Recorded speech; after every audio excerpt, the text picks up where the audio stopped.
All right, here is a broad outline of Archimedes' proof of a measurement of a circle, showing that the upper bound is 3 1/7 for pi and less than 3 10/71.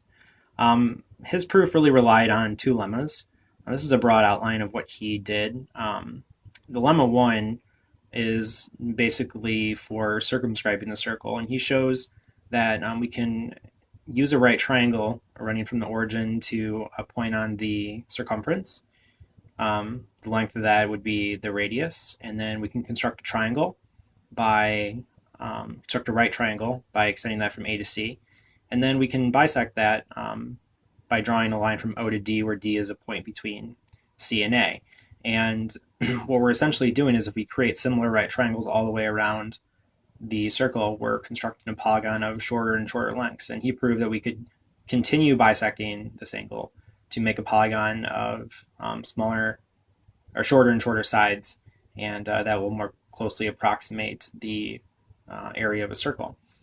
Similarly, he used lemma 2 to show that he could inscribe a circle, once again by forming right triangles and showing that he could bisect these and make smaller and smaller sides on the inside of a triangle, showing a lower bound that once again, as we increase the number of sides, would approximate the area of a circle. So interestingly enough, this particular proof relies on both lemmas, a lot of the work from prior mathematicians, though it is a numerical solution, as opposed to quite a few proofs that avoided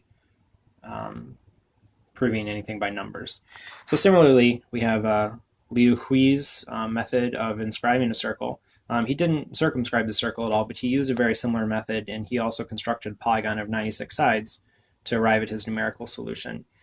He similarly used a recursive method to continue subdividing the circles, or the bisecting the angles to create smaller and smaller triangles, and then found a ratio from the perimeter of his polygon to the circumference of the circle, and he arrived at a ratio of 3.14. It was actually a little bit more precise than that, but he decided to trim it to 3.14, though later Chinese mathematicians expanded that to be a little bit more accurate. So we find that this numerical solution is very similar to Archimedes, though it doesn't rely on as much work from previous mathematicians. But the numerical solution is very, very similar, proving that the sophistication of the Chinese numerical solutions rivals that of Archimedes, arguably the best mathematician in Greek history.